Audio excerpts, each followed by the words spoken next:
नमस्कार विद्यार्थी मित्रांनो. स्वागत आहे तुमचं पुन्हा एकदा एम-पी-एस-सी लायब्ररी या आपल्या YouTube चॅनलमध्ये. तर आज आहे 5 ऑगस्ट 2025. सुरू करूयात आजच्या चालू घडामोडींना. सर्वप्रथम पाहूया कालचा एक प्रश्न. काल मी तुम्हाला व्हिडिओच्या शेवटी एक प्रश्न विचारलेला होता. भारत-अमेरिका एकूण व्यापार 2024-25 मध्ये किती झालेला आहे? तर त्याचं योग्य उत्तर आहे पर्याय क्रमांक 1 $186 अब्ज. इकॉनॉमी म्हणजेच अर्थशास्त्र या घटकामध्ये अशा पद्धतीचे प्रश्न विचारण्याचा ट्रेंड एम-पी-एस-सी आयोगामध्ये आहे. त्यामुळे अशा पद्धतीचं उत्तर आपल्याला माहिती असणं गरजेचं आहे. तर भारत-अमेरिका एकूण व्यापार मागील वर्षी म्हणजे 2024-25 मध्ये तब्बल $186 अब्ज इतका झालेला आहे. आणि याविषयी सध्या चालू घडामोडीमध्ये देखील खूप चर्चा आहे. त्यामुळे आगामी परीक्षांमध्ये अशा पद्धतीचा प्रश्न विचारला तर नवल वाटून देऊ नका. त्यामुळे आपल्याला याबद्दलची माहिती 100% माहिती असणं गरजेचं आहे. तर आजच्या चालू घडामोडींना सुरुवात करण्यापूर्वी आजचे दिनविशेष पाहून घेऊया. 5 ऑगस्ट 1991 लीला सेठ यांची हिमाचल प्रदेशात हायकोर्टात मुख्य न्यायाधीशपदी नियुक्ती झालेली आहे आणि त्या हायकोर्टातील पहिल्या महिला मुख्य न्यायाधीश म्हणून ठरलेल्या आहेत. ही देखील त्यावेळेची महत्त्वाची अशी घटना होती, की लीला सेठ या हायकोर्टातील पहिल्या महिला मुख्य न्यायाधीश म्हणून ठरलेल्या होत्या. त्यानंतर 5 ऑगस्ट 2019 कलम 370 रद्द करण्यात आलेले होते. राष्ट्रपतींच्या अधिसूचनेने जम्मू काश्मीरला विशेष दर्जा देणारे हे कलम आजच्याच दिवशी 2019 साली काढण्यात आलेले होते. त्यामुळे लक्षात असू द्या 5 ऑगस्ट 2019 कलम 370 रद्द करण्यात आलेले होते. 5 ऑगस्ट 1890 इतिहासकार, लेखक, वक्ते आणि पुणे विद्यापीठाचे कुलगुरू टिळक महाराष्ट्र विद्यापीठाचे कुलगुरू पद्मविभूषण महामहोपाध्याय दत्तो वामन पोद्दार म्हणजे वा पोद्दार यांचा आजच्या दिवशी जन्म झालेला आहे. आणि आपण इतिहासामध्ये त्यांचं स्वातंत्र्य चळवळी दरम्यान किंवा मराठवाडा मुक्तीसंग्राम असेल किंवा संयुक्त महाराष्ट्र चळवळ यामध्ये त्यांचं नाव आघाडीवर होतं. त्यामुळे लक्षात असू द्या वा पोद्दार यांचा जन्म आजच्या दिवशी झालेला होता. तसेच 5 ऑगस्ट 2020 रोजी पंतप्रधान नरेंद्र मोदी यांनी अयोध्येत राम मंदिराची पायाभरणी केलेली होती. 2019 मध्ये सर्वोच्च न्यायालयाने वादग्रस्त जागेवर मंदिर बांधण्यास परवानगी दिल्याच्या नंतर पुढील वर्षी म्हणजेच 5 ऑगस्ट 2020 रोजी नरेंद्र मोदी यांनी राम मंदिराची पायाभरणी केली होती. लक्षात असू द्या आजची तारीख खूप महत्त्वाची आहे. त्यानंतर 1775 कलकत्ता येथे महाराजा नंदकुमार यांना फसवणुकीच्या खोट्या आरोपाखाली फाशी देण्यात आली होती. ही घटना ब्रिटिश राजवटीतील पहिली न्यायालयीन हत्या मानली जाते. त्यावेळचे गव्हर्नर जनरल होते वॉरेन हेस्टिंग आणि नंदकुमार प्रकरण हे त्यांच्या कारकिर्दीतलं एक महत्त्वाचं होतं आणि याविषयी परीक्षेमध्ये प्रश्न देखील विचारलेला आहे, की नंदकुमार प्रकरण हे कोणत्या गव्हर्नर जनरलच्या कालावधीमध्ये झालेलं आहे? तर लक्षात असू द्या वॉरेन हेस्टिंग हे त्याचे योग्य उत्तर आहे. तर आता आपल्या चालू घडामोडींनी सुरुवात करूया. नुकतेच 71वे राष्ट्रीय चित्रपट पुरस्कार जाहीर झालेले आहेत. आता हे जरी पुरस्कार 2025 साली जाहीर झालेले असले, तरी हे पुरस्कार 2023 वर्षासाठीचे होते. त्यामुळे आपल्याला त्याबद्दलची माहिती असणं खूप गरजेचं आहे. केंद्रीय सांस्कृतिक मंत्रालयाने जाहीर केलेल्या 71व्या राष्ट्रीय चित्रपट पुरस्कारामध्ये पुढील मानांकन ठरले आहेत. तर सर्वोत्कृष्ट चित्रपटाचा पुरस्कार भेटलेला आहे 12th फेल आणि या चित्रपटाचे दिग्दर्शक आहेत विनोद चोप्रा. चित्रपट खरंच खूप सुंदर आहे आणि वेल डिझर्विंग हा अवॉर्ड आहे. त्यामुळे सर्वोत्कृष्ट चित्रपटाचा पुरस्कार 12th फेल या चित्रपटाला भेटलेला आहे.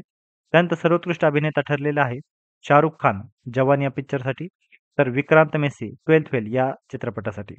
तर हे दोन्हीही पुरस्कार सर्वोत्कृष्ट अभिनेत्यांना भेटलेले आहेत आणि सर्वोत्कृष्ट अभिनेत्रीचा पुरस्कार राणी मुखर्जी हिला मिसेस चॅटर्जी वर्सेस नॉर्वे या चित्रपटासाठी भेटलेला आहे.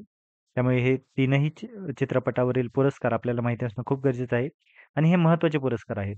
कारण अ, इतर पुरस्कारांपेक्षा सर्वोत्कृष्ट चित्रपट, सर्वोत्कृष्ट अभिनेता आणि सर्वोत्कृष्ट अभिनेत्री याविषयी आपल्याला वारंवार प्रश्न दिसून येतो.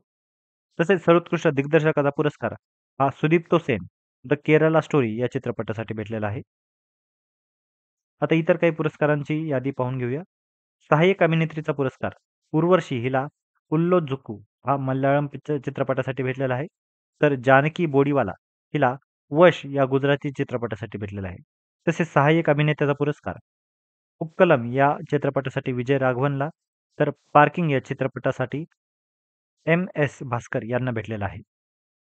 तसेच मेकअपचा पुरस्कार श्रीकांत देसाई यांना सॅम बहादूर या चित्रपटासाठी भेटलेला आहे. कॉस्ट्यूम डिझाईनचा पुरस्कार सचिन लोवलेकर आणि टीम यांना सॅम बहादूर या चित्रपटासाठी भेटलेला आहे. बालचित्रपटामध्ये नाळ 2 या चित्रपटाला पुरस्कार भेटलेला आहे आणि याचे दिग्दर्शक आहे सुधाकर रेड्डी यंकट्टी. लक्षात घ्या, या अगोदरही एम-पी-एस-सी या परीक्षेमध्ये नाळ या चित्रपटाच्या दिग्दर्शकावर प्रश्न विचारलेला होता आणि त्याच्यावर नागराज मंजुळे हा पर्याय देऊन खूप जणांना चुकवलेलं होतं. त्यामुळे लक्षात असू द्या, नाळ 2 या चित्रपटाचे देखील दिग्दर्शक आहे सुधाकर रेड्डी यंकट्टी. त्यासोबतच बालकलाकारांचा पुरस्कार भेटलेला आहे. सुकृती बंदरेड्डी, कबीर खंदारे, त्रिशा ठोसर, श्रीनिवास पोकळे आणि भार्गव जगताप यांना. आणि यामध्ये देखील बालकलाकार मराठी असल्यामुळे आपल्याला हा पुरस्कार देखील माहिती असणं गरजेचं आहे. सर्वोत्कृष्ट पदार्पण दिग्दर्शक आशिष बेंडे यांना आत्म पॅम्फलेट या मराठी चित्रपटासाठी भेटलेलं आहे. हे देखील पुरस्कार महत्त्वाचा आहे. तसेच सर्वोत्कृष्ट डॉक्युमेंटरी हा चित्रपटचा पुरस्कार गॉड वल्चर अँड ह्युमन, सर्वोत्कृष्ट कल्चर फिल्म टाइमलेस तामिळनाडू, सर्वोत्कृष्ट मराठी सिनेमा श्यामची आई, सर्वोत्कृष्ट हिंदी सिनेमा सिनेमा कथल, सर्वोत्कृष्ट ॲक्शन सिनेमा हनुमान, सर्वोत्कृष्ट कोरिओग्राफी वैभवी मर्चंट, रॉकी अँड रानी की प्रेम कहाणी या चित्रपटासाठी, सर्वोत्कृष्ट म्युझिक दिग्दर्शन हर्षवर्धन रामेश्वर ॲनिमल सिनेमासाठी, सर्वोत्कृष्ट साऊंड डिझाईन ॲनिमल चित्रपटासाठी, सर्वोत्कृष्ट सिनेमॅटोग्राफर प्रसन्नता मोहपात्रा द केरला स्टोरी या चित्रपटासाठी, सर्वोत्कृष्ट प्लेबॅक सिंगर फिमेल शिल्पा राव हिला भेटलेला आहे.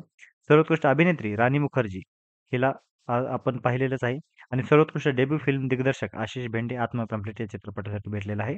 तर हे आपण सर्व पुरस्कारांची आता यादी पाहिलेली आहे. परंतु यामध्ये देखील सर्वात महत्त्वाचे चित्रपटाचे पुरस्कार आहेत. सर्वोत्कृष्ट चित्रपट, सर्वोत्कृष्ट अभिनेता, सर्वोत्कृष्ट अभिनेत्री आणि सर्वोत्कृष्ट दिग्दर्शक. हे चारही पुरस्कार खूप खूप महत्त्वाचे आहे. सर्व यादी जरी पाठ नाही झाली तरी हे 4 मात्र आपल्याला माहिती असणं खूप खूप गरजेचं आहे. त्यानंतर पुढची बातमी पाहूया. ज्ञान भारतम मिशन. आता नुकतंच हे मिशनची सुरुवात करण्यात आलेली आहे.